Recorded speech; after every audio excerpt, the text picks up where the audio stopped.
Hello everyone. So we have already finished unit 1, all the chapter and practical list, everything is completed. So today we will start next topic, that is your unit 2. Okay. In unit 2 we will cover in chapter 1 request dispatcher, in chapter 2 cookies, chapter 3 session, chapter 4 working with file, and chapter 5 working with non-blocking IO. Okay. So today we'll discuss chapter 1 request dispatcher. Okay. So in the chapter 1 in request dispatcher, what we will cover? What is request dispatcher? What are the methods of request dispatcher interface and application of request dispatcher? तीन ही topic है इसमें, ये तीन हम cover करेंगे. बहुत ही छोटा सा टॉपिक है. इस टॉपिक के बेस करके एक ही क्वेश्चन हमेशा आता है कि explain request dispatcher, explain method of request dispatcher. ऐसा ही आएगा क्वेश्चन अगर डिस्क्रिप्टिव टाइप आएगा तो. ठीक है, तो हम पहले डिटेल में डिस्कस करेंगे कि व्हाट इज रिक्वेस्ट डिस्पैचर. देखो, रिक्वेस्ट डिस्पैचर मतलब क्या होता है कि क्लाइंट ने कुछ रिक्वेस्ट दिया, उसको अनदर सोर्स में उसने डिस्पैच कर दिया, that is known as request dispatcher. अब देखो, इसमें इंटरफेस का नाम भी ऐसा दिया गया जिसमें हमें समझ में आ जाता है कि what is request dispatcher. Okay, जैसे एक पोस्टमैन क्या होता है कि कोई भी कोरियर हुआ या पोस्ट कार्ड हुआ तो आप जिसने जहाँ पे भेजना है तो वो क्या करेगा कि पहले क्लाइंट से ले लेता है, फिर जहाँ जो सोर्स से लेता है, and then it that things deliver to the particular destination. तो वो क्या करता है कि जो रिक्वेस्ट दे रहे हैं, बट जो कुछ हम कुछ डिलीवरी के लिए हम कुछ कोरियर दे रहे हैं या कुछ अलग कुछ आप दे रहे हो, ठीक है, तो वो क्या करता है कि एक जगह से लेकर दूसरे जगह में पहुंचा देना. तो उसका मेन काम वही है. तो आप बोलोगे कि पहले से तो था ना, सर्वलेट था, HTML था, HTML से हम रिक्वेस्ट दे रहे थे, सर्वलेट से रिस्पॉन्स आ जाता था. तो अभी इसका काम क्या है? ये एक जस्ट लाइक मीडिएटर. ये काम क्या करता है कि जैसे कि आपने देखा होगा कि जैसे हम पहला जो सर्वलेट प्रोग्राम किए थे, एक HTML पेज था, एक सर्वलेट पेज था. ओके, HTML से हम रिक्वेस्ट जब आता था सर्वलेट में, एंड सर्वलेट में जो भी कुछ मैनिपुलेशन होता था, जो डेटाबेस के साथ कनेक्शन करके डेटा लेकर आए, जो भी, उसके बाद send back to the HTML. But आपने कभी देखा होगा, बहुत वेबसाइट में आपने बहुत सारे काम किए हो तो आप देखा होगा एक लॉगिन पेज होता है. जब भी लॉगिन हम यूजर नेम पासवर्ड हम देते हैं, जैसे कि हमारा गलत हो जाता है तो क्या होता है, वो उधर ही रहता है, आगे नहीं बढ़ता है. What is this? ओके, अगर सही है तो दूसरा पेज ओपन हो जाता है, न्यू पेज ओपन हो जाता है जहां आप जाना चाहते हो. जैसे बैंकिंग का देखा होगा, कस्टमर लॉगिन आ जाता है, उसके बाद आपका पूरा मेनू आ जाता है, उसके बाद आपको जहां जाना है जा सकते हो. So what is this? Okay, तो दैट थिंग्स दैट दूसरे जो सेकंड पेज जो सोर्स है, ओके, रिसोर्स जो तुम्हारा सेकंड पेज है, उसको हमें फॉरवर्ड करना है, उसको हमें भेजना है, सेंड करना है. तो who will do this that things? Request dispatcher will do that things. Okay, request dispatcher क्या है? एक इंटरफेस है, उसमें कुछ मेथड है, using that method we will do that work. Okay, तो ये एक इंटरफेस है जो कि क्या करता है, वो it provide the facility of dispatching the request to the another resources. It may be HTML, it may be JSP, it may be the another servlet.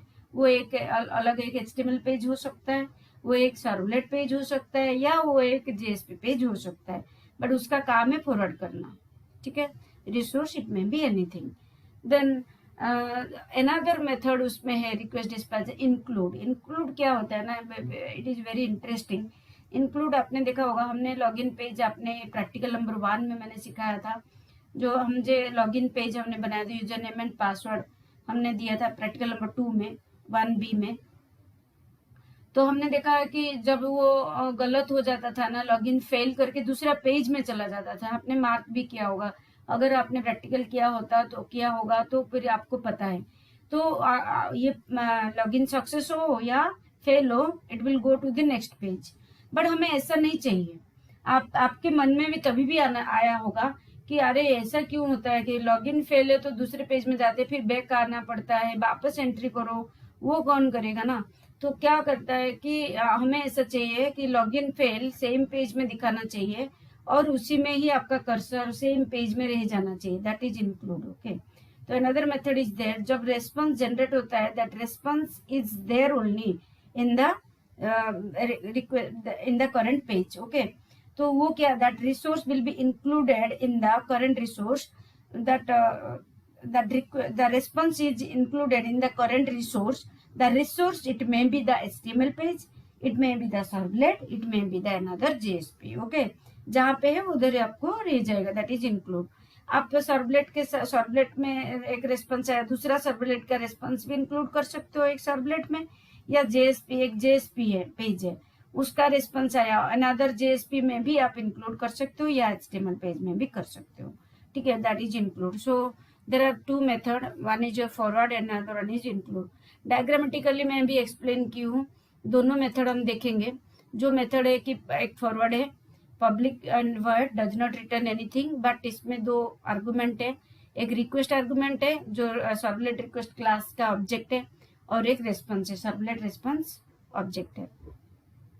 Okay, तो forward the request servlet to another resource, आपने देखा होगा servlet JSP HTML, ये include the content of resource servlet JSP HTML. Okay, in the response include में भी same आपका parameter है, देखो request and response. So there are how many methods are there in request dispatcher interface? Two method, one is your forward, another one is your include. अब आप diagram देखो, अच्छे से समझ में आ जाता है, इसमें बहुत अच्छे से दिया है। देखो फॉरवर्ड का काम क्या है, क्लाइंट मशीन में क्लाइंट बैठा है, कुछ काम कर रहा है, रिक्वेस्ट भेज रहा है, तो that request will go to the servlet page. Okay, ये यहाँ तक तो आपने किया है। Okay, request will go to the servlet page. Servlet one, there are one generate the response, उसने रेस्पॉन्स जनरेट किया। अगर यही इधर फॉरवर्ड कर लिया होता तो फिर हमारा वन स्टेप हो जाता। बट अभी क्या होगा, मुझे और एक सर्वलेट चाहिए, और एक सर्वलेट पेज चाहिए। ओके, ऐसा लिंक चाहिए, तो सर्वलेट 2 मेरा है, तो सर्वलेट 1 क्या करेगा, जो मेरा जो क्लाइंट ने जो रिक्वेस्ट दिया that is not fulfil in the servlet 1, so it will send that things into the servlet 2. Servlet 2 again generate the response, and that final response will send back to the client, that is forward. Okay, but include में क्या हुआ, वही story है, but इसमें क्या हुआ कि request जब दिया गया सर्वलेट 1 को, सर्वलेट क्या किया कि रेस्पॉन्स जनरेट हुआ, तो रेस्पॉन्स को उसने क्या किया, दैट रेस्पॉन्स ऑफ जो सर्वलेट में जो रेस्पॉन्स जनरेट हुआ, वो क्या हुआ कि सर्वलेट 2 में भी रेस्पॉन्स जो जनरेट हुआ ना, वो दोनों देखो, response of servlet 2 that is also included in the response of the servlet 1। Servlet 1 का रेस्पॉन्स जो मेरा रिक्वेस्ट है ना, जो मेरा रिक्वायरमेंट है ना, सर्वलेट 1 में रेस्पॉन्स जनरेट हुआ है, अगर वैलिडेट हुआ कुछ भी हुआ होगा तो सर्वलेट 1 में जनरेट हुआ, उसके बाद क्या हुआ, सर्वलेट 2 में भी जनरेट हुआ, सर्वलेट 2 का जो रेस्पॉन्स है ना सर्वलेट 1 में इंक्लूड हो गया। ओके, जो फाइनल रेस्पॉन्स जनरेट हुआ that is again send back to the client. So that is the include method. Actually वो कैसे काम करता है, देखो एक लॉगिन स्क्रीन, हम एक फ्लो चार्ट बनाया है, जैसे हमारा ये लॉगिन, ये तो आप लोग पहचान तो index.html डिजाइन किया था, नेम एंड पासवर्ड दिया, जैसे हमने नेम एंड पासवर्ड दिया वो वैलिडेट के लिए सर्वलेट में, सर्वलेट 1 में गया। ओके, सर्वलेट 1 क्या किया, जो रेस्पॉन्स इसमें से जो लिया उसको वैलिड किया। वैलिड कैसे करेगा, अगर आपके पास डेटाबेस है, डेटाबेस से डेटा फेच करके लिख रहेगा, अदरवाइज हम जैसे लिखते थे if user name dot equals to ABC and password dot equals to XYZ, अगर इक्वल हो गया, ओके, अगर इक्वल हो गया तो ये फॉरवर्ड किया to the servlet, another servlet को जाकर इसमें फॉरवर्ड करके क्या कर दिया, ये इसमें फॉरवर्ड करके देखो इधर फॉरवर्ड कर दिया, welcome to user name, welcome to new page, जो भी हमारा जैसे बैंक का आप इमेजिन करो, एक बैंक का पेज है, लॉगिन वैलिड हो गया तो हमारा वेलकम टू जो मेन पेज में आ जाएगा, आपको मेनू दिखाई दिया जाएगा। अगर इनवैलिड हो गया तो आप क्या करेगा, अभी हमारा इनवैलिड होता तो भी एक सर्वलेट में चला जाता था, अब क्या किया, नहीं सॉरी यूजर और पासवर्ड एरर करके देखो सेम पेज में आपने जो index.html देखा था ना, उसी के ऊपर ही एक मैसेज आ गया, सो that is include. That means ये जो येस हो या नो हो, सर्वलेट तो रेस्पॉन्स वन तो रेस्पॉन्स जनरेट किया ही है, तो जो रेस्पॉन्स जनरेट किया that is included into the HTML page if it is fail, and जो रेस्पॉन्स जनरेट किया that is forwarded into the servlet page if it is valid. ठीक है, so this is all about your request dispatcher. Hope आप लोग को सबको समझ में आ गया होगा कि रिक्वेस्ट डिस्पैचर का काम क्या है। ओके, तो आज के लिए इतना ही है, मैं चैप्टर 1 कंक्लूड कर रही हूँ। ठीक है, तो आपको कैसा लगा वीडियो आप जरूर कमेंट सेक्शन में लिखना, सो दैट आप देखो, आपका कमेंट मेरे लिए इंस्पायरेशन है। तो आप अगर कमेंट अच्छा करोगे कि हाँ हमें अच्छा लगा, तो मैं मुझे भी अच्छा लगेगा कि मैं और भी अच्छा अच्छा वीडियो आपको लेके कुछ अच्छा टेक्निक यूज करके मैं आपके लिए लेकर आ जाऊंगी। और हाँ, जिसने भी सब्सक्राइब नहीं किया होगा अब तक, सब्सक्राइब करो और बेल आइकन को दबा दो, क्योंकि सिर्फ जावा तो नहीं है, बहुत सारे मैं इसमें बताती हूँ, जैसे लॉजिक बताऊंगी, कुछ न्यू टेक्नोलॉजी हुआ वो भी मैं बताऊंगी, तो वो सारे चीज आपको मिलते जाएगा।